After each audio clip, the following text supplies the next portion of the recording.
Well, good evening. I want to thank the organizers, for inviting us to this D5 presentation on Measure T. I'm Andrea Mackenzie, and I'm here representing the Friends of Santa Clara Valley Open Space. We're a group of local citizens working to educate voters about Measure T. And I'm here tonight as a private citizen on my own time, not as the general manager of the Santa Clara Valley Open Space Authority, to talk to you about why Measure T is so important. So with that, I have a few slides I'd like to show you. Excellent. Well, welcome everyone, and thank you for being with us this evening. I wanted to start off with this dramatic picture showing Laguna Seca at the northern end of Coyote Valley in San Jose. And you may recall that last November, the authority, in partnership with the city of San Jose and the Peninsula Open Space Trust, purchased almost 1,000 acres in North Coyote Valley, reversing 40 years of sprawl and launching a greener future for this last chance landscape. And we hope to create a world-class conservation area. Huge thanks to Councilmember Carrasco, Mayor Liccardo, and the whole City Council for their leadership and support to help make this landmark acquisition happen. And I want to say thank you to the voters for supporting Measure Q in 2014, because without Measure Q, this historic purchase would not have happened. There aren't a lot of big public open spaces left in Silicon Valley, but we're fortunate to have a unique and nimble agency like the Open Space Authority to protect the best of what's left. Next slide, Joelle. Thanks. So you may not have this, this fellow next door to you, but wildlife abound in Coyote Valley and the surrounding hillsides. The Tule elk in this picture is part of a herd that roams Coyote Ridge and the hills and valleys to the east. Elk and mountain lion, coyote, bobcats, and other animals need protected natural habitats to survive. But they also need protected lands linked together. We call those wildlife corridors or wildlife linkages. And the Coyote Valley is one of the last wildlife linkages remaining in the Santa Clara Valley or the Silicon Valley. It links the Diablo Mountains to the east to the Santa Cruz Mountains to the west, and until recently was threatened by development and would have cut off this vital wildlife passage. As many of you know, the Open Space Authority protects natural and agricultural lands for many reasons. Certainly to protect wildlife habitat, but also to protect and manage open spaces as an essential buffer to protect our communities from more frequent fires and floods in the face of climate change. We also work through our land protection efforts to protect streams, rivers, and creeks and the areas around them, to protect local family farms and healthy food sources, and to connect people to nature through our public open space preserves and trails. Next slide. So speaking of trails, the map on the left shows the open space preserves in dark green that the authority operates for the benefit of the public for walking, hiking, mountain bike riding, horseback riding, free of charge 365 days a year. The Open Space Authority is a public agency and a special district. We're not the county, we're not a parks department. We are a special district, a special open space district that were created out of a group of concerned citizens that saw the need to protect important open space lands in the Silicon Valley. And this happened at a time where lands were rapidly being converted to other uses, and we saw an explosive growth in industry and housing. So 1993, our agency was created 17 years ago, and today it's having a large positive impact on the 1.4 million residents that we serve. Next slide. Well, this is probably a familiar sight to many of you. We know the protection and provision of open space is important for our physical and mental well-being. as well as the health of our wildlife and nature. In the time of COVID, that need has become even more magnified. As you may be aware, we've seen a steep increase in the demand for access to parks and open space and the out of doors during the COVID-19 crisis. In 2019, for instance, we had over 300,000 visitors to our open spaces. In COVID, we had 600,000. Along with that, we've seen an increased awareness amongst the public of the importance of access to nature in their lives. And equitable access to nature is very, very important to the Open Space Authority. So now more than ever, we feel we need to work together to help protect and restore our open spaces and connect people to them. Next slide. So here we are at an unprecedented time in our communities, in our state, in our nation, and on the planet to really stand up for the importance of nature to our quality of life. A big part of the reason we're here tonight is to tell you about Measure T that appears on your ballot and how it continues the existing investment in the Open Space Authority's work, which is so vital to habitable environment for current and future generations of people and wildlife. Measure T is a renewal of the existing Measure Q that was passed overwhelmingly by the voters in 2014 with 2/3 of the vote. That measure from 2014 provides the Open Space Authority 2/3 of its operating funding that allows us to do our important work. Currently, Measure Q is slated to expire in 2029. Measure T is a continuation of Measure Q. It does not raise taxes. It remains a $24 per parcel per year tax, and that would not change. Measure T would continue on an ongoing basis until ended by voters. Next slide. So it's a very reasonable question of voters to say, well, let's talk about what you did, Open Space Authority, with the money that you raised from Measure Q in 2014, that $2 a month or $24 per year, Measure Q. Well, in the first 6 years, the Measure Q funds have resulted in almost a doubling of the number of acres protected as open space. We're actually up at 28,000 acres now protected. We were at a little under 16,000 in 2014. That increase in the number of protected acres for the benefit of the public includes the once-in-a-generation acquisition of almost 1,000 acres in North Coyote Valley, that long-threatened open space. We now have 26 miles of trails in our preserves open to the public, and we are estimating now that in the next 10 years, we will have 30 more miles of trail. So that's what's happening around the cities. Let's talk a little bit about what's happening in the cities. We have an urban open space program that was part of Measure Q and remains in Measure T. And this allows us to invest 1/4 of our annual revenue in local urban communities, in neighborhoods for community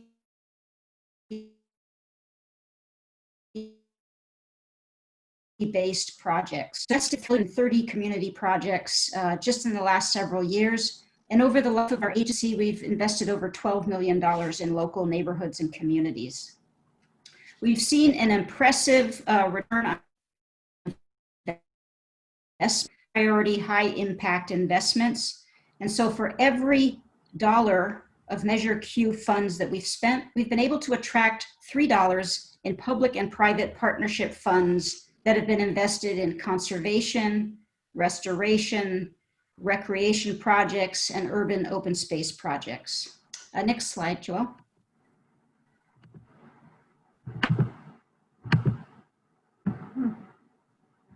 So this map shows 300 projects that the Open Space Authority has completed with Measure Q funds since just 2014. each one of these colored dots on the map, purple, orange, yellow, they represent land protected for the benefit of the public, outdoor education facility, a trail constructed, a community garden or urban farm established.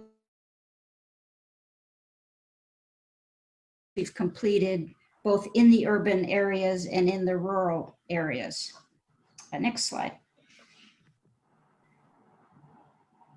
So zooming in a little bit to kind of the D5 area. Thank you, Joelle. Yeah. I'm so sorry. It's going by itself. Okay. Well, I'll just talk a little bit about Measure Q urban open space grants that I mentioned a minute ago.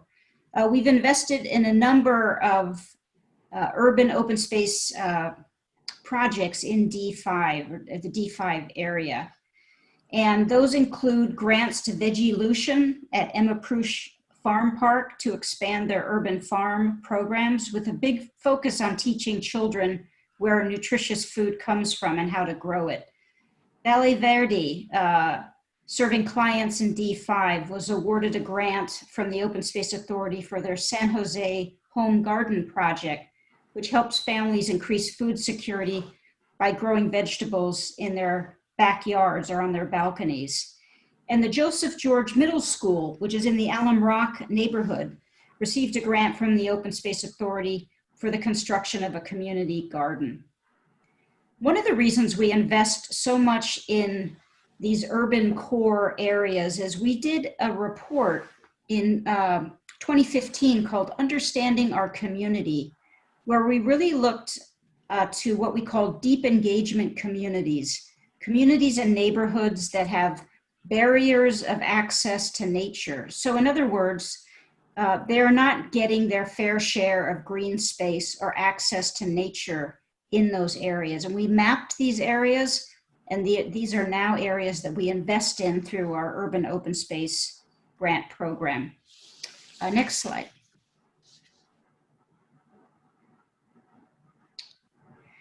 The Open Space Authority also really focuses on partnerships. We partner with other public agencies, with cities and counties, to make our tax dollars go farther and to be able to scale up the impact so more people see the benefit of nature close to home. One of those partnerships is with the City of San Jose and their Parks and Neighborhood Services Department that manages Alum Rock Park. We have an open space preserve called Sierra Vista, which is right next door to Alum Rock Park. So we in the City of San Jose work together to manage the trails and the natural resources for both of those open spaces or parks for the benefit of the public and to get more bang for the buck for the taxpayers. Next slide. So I'll end by saying that while this list is still growing, and you can go to the Yes on Measure T, Friends of Santa Clara Valley OpenSpace.com website, you'll see the list of organizations supporting the Measure T, measure on your ballot, is growing every day. The next slide shows the elected leaders at the local, state, and federal levels who have signed up to stand behind Measure T because they think it's a really good investment in the quality of life for our residents. And then individuals such as yourselves on this last slide. These are community leaders who are the kind of people that supported the formation of the Open Space Authority back in 1993, and to this day stand behind and with the provision of services that we provide our community. So I'll stop there, and I'm more than happy to answer any questions that you might have. I would ask you to vote for Measure T, vote yes on Measure T, tell your friends about it. You're welcome to volunteer and help out in these last weeks of the election cycle by going to Friends of Santa Clara Valley OpenSpace.com. And Juan, I'll kick it back to you. So in case anyone has questions. I'd like to give a hello to Ron Horry. I can't see you, but glad to have you here. Me too. All right. Um, I'll go ahead and ask Ron's question. Ron said, can you talk about the Tilton Ranch past history and how it was acquired and possible future? If you saw the Mercury News, the local section front page last week, there was a big article about the acquisition or the purchase of over 2,000 acres in the North Coyote Valley area. So just down the road from where those 1,000 acres were acquired is the Tilton Ranch. It's been around since 1917, farmed by the same family, ranch family. It is one of the largest remaining cattle ranches left in the Santa Clara County area. And it came on the market. We had a good relationship with the family, and we had a partnership approach to protecting that really highly sought after piece of property forever. So the Open Space Authority partnered with the Valley Habitat Agency, the Peninsula Open Space Trust, the Gordon and Betty Moore Foundation, and Santa Clara County Parks. It was an $18 million purchase. Those 2,000 plus acres are going to be added to the property next door, an open space preserve operated by the Open Space Authority called Coyote Valley Open Space Preserve. Hopefully you'll check it out if you haven't been there yet. It's in the Coyote Valley right off of Palm Avenue. That's about 350 acres. With the addition of this ranch, which is gorgeous, we will increase by 8 times the size of our open space preserve. It will go from 350 acres to over 3,000 acres.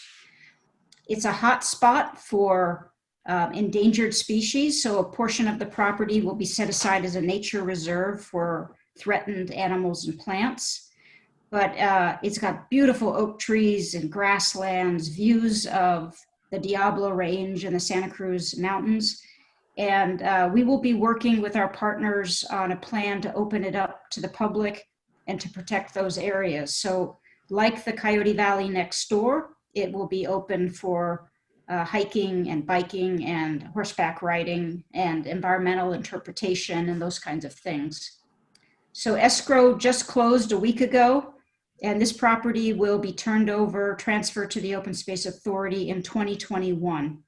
And so we'll be working with our partners toward that transfer and then starting a planning process that the public will be invited to participate in. Ron, I hope I answered your questions. If there's anything else about the Tilton Ranch, I'd love to hear about it from you. All right, next up, Trudy, you had questions? Yes, thank you for hosting the meeting again tonight. My question has to do with the 30 or so odd plans or projects that are included in the voter guide. How do those get decided, and how are they prioritized? Thank you for your question, Trudy.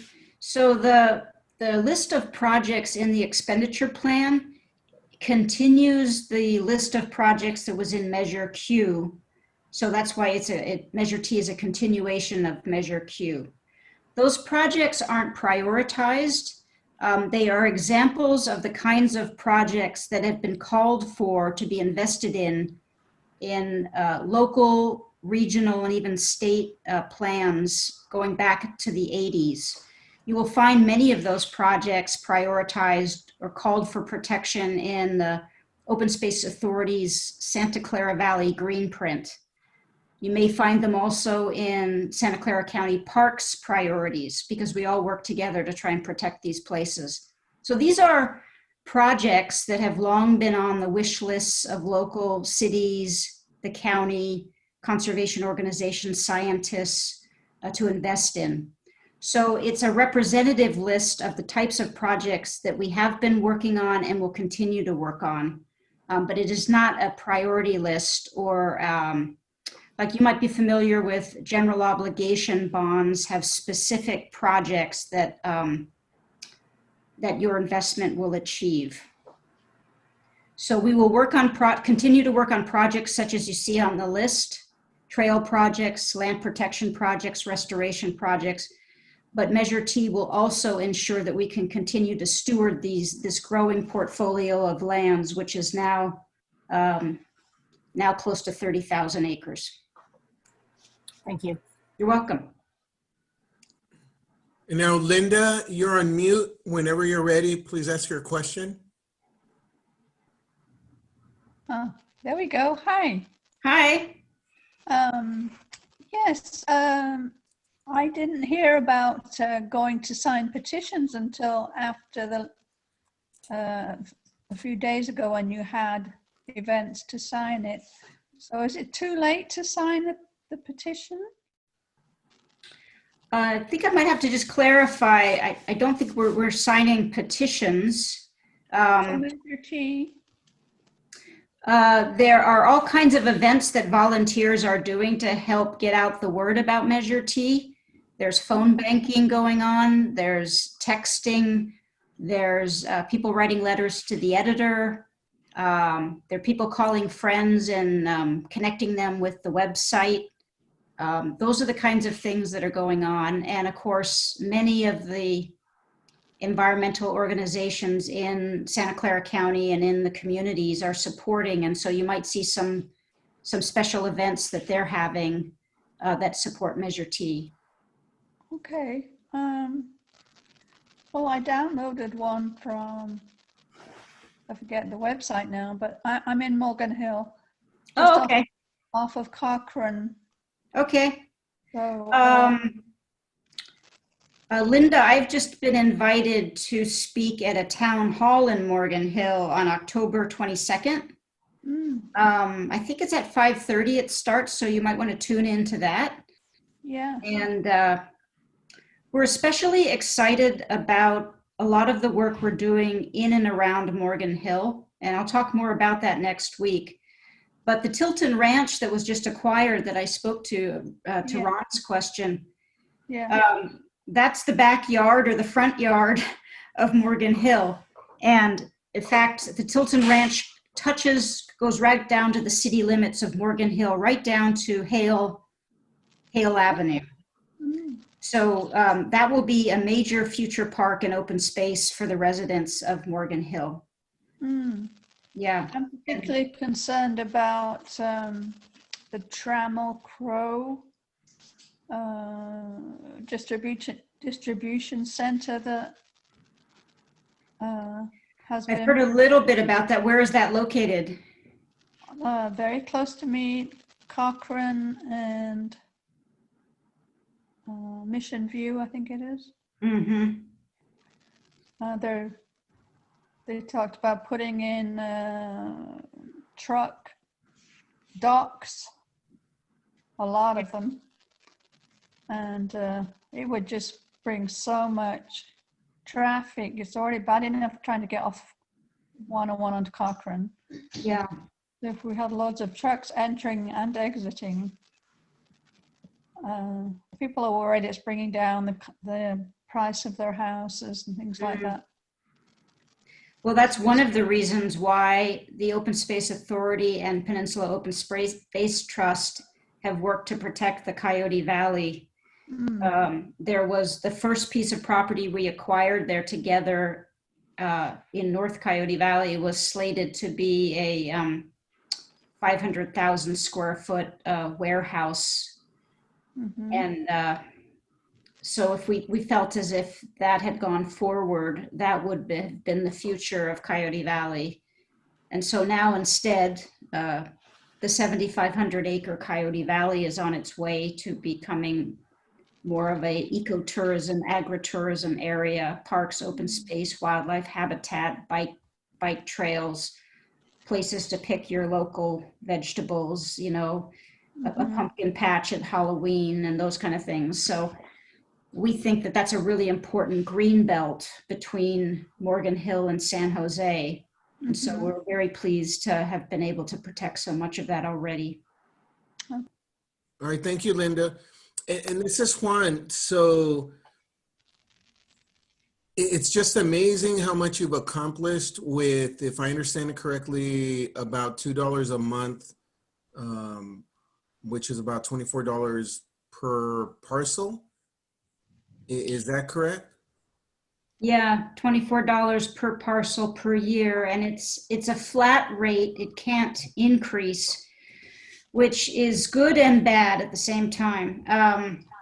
It's good for the residents. It's challenging for us because there's no cost of living built into that. So in a lot of ways, we have to live within our means with that $24, which means we have to leverage it very effectively, go looking for other funds, grants that we get from the federal government, states, private foundations.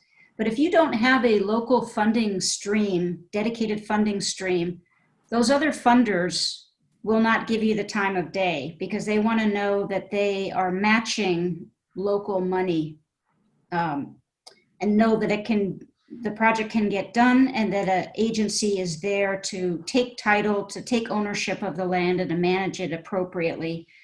So that's why it's so important for us to continue this measure for the long run. We feel like it's a modest amount that we're going to continue, but we've shown the residents such a high return on investment. We have a lot more work to be done. We estimate about 15,000 more acres to protect in and around Morgan Hill, Gilroy, San Jose, Milpitas, and other cities. And we want to continue the urban open space program where we invest directly in communities and neighborhoods. So that's what we're up to. That's what Measure T is about. And Measure T will allow us to make those commitments to our partners, to local cities and counties that we will be around for the long run to do this very important work. All right, that's wonderful. I would think if anything, you might want to point out how much you've been able to leverage the 24 per parcel to gain additional funds to further this work so that it's not like it's just my $24, but X amount in addition was received just because of my 24. So just something to consider. And I think that's all the questions. Really appreciate you making time for this. Juan, thank you for organizing this. Really appreciate the opportunity to talk to the D5 community. And thank you for your support of Measure T. You're welcome. Good night. Good night. Good night.